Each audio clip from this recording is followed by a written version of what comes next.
Good morning friends, स्वागत आहे तुमचं आजच्या प्री मार्केट रिपोर्टमध्ये. तर मग चला सुरुवात करूयात आजच्या प्री मार्केट रिपोर्टला आणि जाणून घेऊयात की आज आपल्या स्टॉक मार्केटमध्ये काय होऊ शकतं ते. त्याआधी तुम्ही जर चॅनलवरती नवीन असाल तर चॅनलला सबस्क्राईब करायला विसरू नका आणि डिस्क्रिप्शनमध्ये लिंक आहे त्यावरती क्लिक करून आपलं डेमॅट अकाउंट देखील ओपन करायला विसरू नका. तर मग चला सुरुवात करूयात आजच्या या भागाला. मित्रांनो, सगळ्यात पहिल्यांदा आपण जाणून घेऊयात की शुक्रवारी US मार्केटमध्ये काय झालं. तर आपल्याला माहीतच होतं की US मार्केटमध्ये त्यांचा CPI म्हणजेच इन्फ्लेशन डेटा येणार होता, जो त्यांच्या आपण काय म्हणतो की एक्सपेक्टेशनपेक्षा चांगला आला आहे. आणि त्यामुळे काय झालं तर तिथे मार्केट पुन्हा एकदा ऑल टाईम हायला गेलेलं आहे. आणि त्यानंतर शनिवार रविवारमध्ये ज्या काही डेव्हलपमेंट झाल्या त्यामध्ये अशा काही बातम्या समोर आलेल्या आहेत US कडनं की चायना आणि US यांची जी ट्रेड डील आहे तर ती ऑलमोस्ट कन्फर्म होत आलेली आहे. आता माझा तर ट्रम्प आणि त्यांच्या स्टेटमेंट्सवरती बिलकुल विश्वास नाही आहे, परंतु सध्याच्या ज्या काही न्यूज आहेत तर त्याप्रमाणे चायना आणि US यांची जी ट्रेड डील आहे तर ती ऑलमोस्ट कन्फर्म होत आली आहे. अजून ऑफिशियल अनाऊन्समेंट झालेली नाही आहे. ते एशियन समिट जे आहे आता या आठवड्यामध्ये होणारं, तर त्याच्यामध्ये मे बी ट्रम्प करतील किंवा अजूनही तोपर्यंत काही होऊ शकतं, कारण ट्रम्प आपण काय म्हणतो की अनप्रेडिक्टेबल पर्सन आहे, त्यामुळे सांगता येत नाही शेवटपर्यंत काय होईल.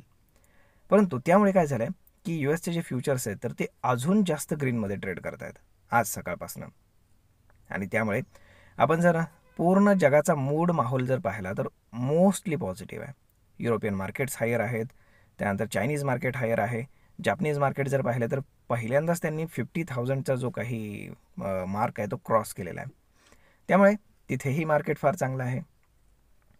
आता या सगळ्याचं जर आपण पाहिलं आणि आपला जर FIS-DISचा शुक्रवारचा डेटा पाहिला तर थोडंसं चांगलं आहे. FIS आणि DIS दोघांनीही शुक्रवारी बाईंग केले आणि तरीही मार्केट पडलं होतं. म्हणजेच काय की रिटेल प्लेयर्स जे आहेत तर ते त्यांच्या अगेन्स्ट उभे होते. ओके, म्हणजेच रिटेलमध्ये सुद्धा एवढी ताकद आहे की ते मार्केट पाडू शकतात, लक्षात घ्या. आता ही झाली एक गोष्ट. आता दुसरी गोष्ट म्हणजे जर आपण जर टेक्निकली पाहिलं तर मार्केट जिथे गेलं होतं वरती 26,000 क्रॉस करून तिथं सस्टेन करू शकलं नाही आणि एकदा मार्केट खाली आले. तर टेक्निकली जर पाहिलं तर 25,700 ही अशी लेवल होती की जिथनं मार्केटनं रिट्रेसमेंट घेणं गरजेचं आहे आणि त्यानंतर मार्केटचा जो काही बुलिश मोड आहे तर तो इंटॅक्ट आहे असं समजलं जाईल. तर मोर ऑर लेस असंच दिसतंय की मार्केट तिथनं एक रिव्हर्स घेईल. ओके, आणि त्यानंतर आज मार्केटनं ॲटलिस्ट 26,000 ब्रेक करून हायर साईडला क्लोजिंग केलं पाहिजे किंवा ॲटलिस्ट 26,000च्या आसपास तरी क्लोजिंग केलं पाहिजे. त्याशिवाय कॉल रायटर्स घाबरणार नाहीत. आणि विकली एक्सपायरी जी आहे निफ्टीची तर ती उद्या होणार आहे मंगळवारी. आणि आपण ऑलमोस्ट या महिन्याच्या शेवटच्या आठवड्यामध्ये एंटर केलेला आहे. त्यामुळे ग्लोबल मूड माहोल एकदम पॉझिटिव्ह आहे. इंडियन मार्केटही पॉझिटिव्ह आहे आणि त्यानंतर बाकीचे जे काही वर्ल्ड मार्केट्स आहेत तेही पॉझिटिव्ह आहेत. मग त्या हिशोबाने जर पाहिलं तर गिफ्ट निफ्टी इंडिकेट करतं आहे की मार्केट साधारण 100 पॉईंटच्या आसपास गॅप अप ओपन होईल. परंतु आपण बरेच दिवस पाहतोय की गिफ्ट निफ्टी काही करेक्ट इंडिकेशन आपल्याला देताना दिसत नाही आहे. त्यामुळे आजही पाहणं फार गरजेचं आहे की मार्केट काय इंडिकेशन देतं ते. परंतु एक गोष्ट लक्षात घ्या की GSTचं रिडक्शन झालं, त्याचं इम्प्लिमेंटेशन झालं, त्यानंतर ते कंपन्यांच्या सेल्समध्ये रिफ्लेक्टही झालं. एवढं सगळं होऊनसुद्धा आपल्याला वर्ल्ड मार्केट्स फार चांगल्या पद्धतीने चालताना दिसतात, परंतु आपलं मार्केट मात्र चालत नाही. मग यामागे रिझन काय? तर यामागे रिझन मोस्ट प्रोबॅबली एकच आहे, ते म्हणजे बिहार इलेक्शन. कारण बिहारचे जे इलेक्शन्स आहेत तर ते आत्ता फर्स्ट वीकमध्ये आहेत नोव्हेंबरच्या. त्यामुळे त्यानंतर लगेचच एक साधारण एक 10-12 दिवसामध्ये त्याचा रिझल्ट लागेल. म्हणजे साधारण त्या गोष्टी मार्केट फॅक्टर इन करण्याचा प्रयत्न करते. आता त्याच्यामध्ये एक सिंपल साधा आपण गणित मांडू शकतो. त्यामध्ये महत्त्वाची गोष्ट अशी आहे की नितीश कुमार जे आहेत तर त्यांनी ते बिहारमध्ये सुद्धा कोलिशनमध्ये आहेत BJP सोबत आणि सेंटरमध्ये सुद्धा त्यांचा सपोर्ट आहे.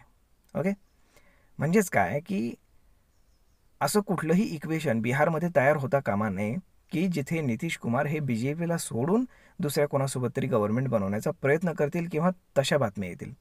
आयदर काँग्रेस असेल किंवा RJD किंवा बाकीचे जे काही गट वगैरे आहेत. कारण बिहारमधलं इलेक्शन आणि बिहारमधले जे राजकारण आहे ते थोडंसं वेगळ्या पद्धतीनं चालत असतं. म्हणजेच काय आपल्याला उत्तर काय अपेक्षित आहे की भले BJP आणि नितीश कुमार हारले तरी चालतील बिहारमध्ये, परंतु नितीश कुमारांनी असं म्हणजे सिच्युएशन क्रिएट होता कामा नये की नितीश कुमार दुसऱ्या कोणासोबत तरी गव्हर्नमेंट फॉर्म करतील आणि तसा प्रयत्न काँग्रेसकडनं 100% केला जाईल. ही सगळ्यात महत्त्वाची गोष्ट आहे. परंतु त्यामुळे काय होईल की सेंटरमध्ये जे काही नितीश कुमारांचा सपोर्ट आहे ते साहजिकच आहे, ते काढून घेऊ शकतात. आणि त्यानंतर अँटिसिपेशन काय क्रिएट होईल की फ्युचरमध्ये जेव्हा काही सेंटरच्या निवडणुका लागतील तेव्हा BJP स्वतःच्या जीवावरती एवढे खासदार निवडून आणू शकत नाही की एकट्याचं सरकार फॉर्म होऊ शकतं. हे लक्षात घ्या. म्हणजेच काय की सेंटिमेंट डेंट होईल आणि त्यामुळेच मार्केट त्या गोष्टीची वाट पाहत आहे की तिथलं जोपर्यंत उत्तर येत नाही तोपर्यंत मार्केट फार जास्त मुवमेंट दाखवणार नाही, आयदर अपसाईड आयदर डाऊन साईडसुद्धा. आणि ते आपल्याला इंडियावेक्स इंडिकेट करतो. कारण तुम्ही पहा, मार्केट वरती गेलं तरी इंडियावेक्स वर जातो आहे, मार्केट खाली आलं तरी इंडियावेक्स वरती जातो आहे, खाली येत नाही आहे. म्हणजेच काय फिअर दोन्ही साईडला आहे, हे लक्षात घ्या.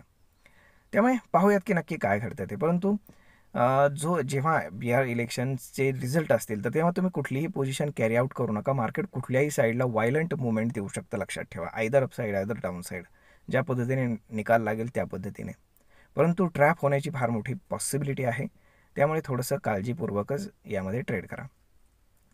आता हा महिना तर संपून जाईल, परंतु मार्केट बुलिश मोडमध्ये आहे टेक्निकली. ओके, जोपर्यंत मार्केट 25,700 डाऊनसाईडला ब्रेक करत नाही क्लोजिंग बेसिसवरती, तोपर्यंत मार्केटमध्ये आपण काय म्हणतो की अजून एक स्टेप फॉल आपल्याला पाहायला मिळणार नाही. आणि जर मार्केटनं 26,000 अप्पर साईडला ब्रेक केला तर मार्केट पुन्हा ऑल टाईम हाय चेस करण्याचा एकदा तरी प्रयत्न नक्कीच करणार. तर अशा पद्धतीनं मार्केटचं स्ट्रक्चर राहण्याची पॉसिबिलिटी. आता ग्लोबल मार्केट्स तर पूर्णपणे पॉझिटिव्ह आहेत, मग त्याचा इम्पॅक्ट आपल्या मार्केटवरती किती होतो, कसा होतो ते पाहणं फार जास्त गरजेचं आहे. तर होप सो, जगाची परिस्थिती आणि आपली परिस्थिती याच्यात थोडासा डिफरन्स आहे.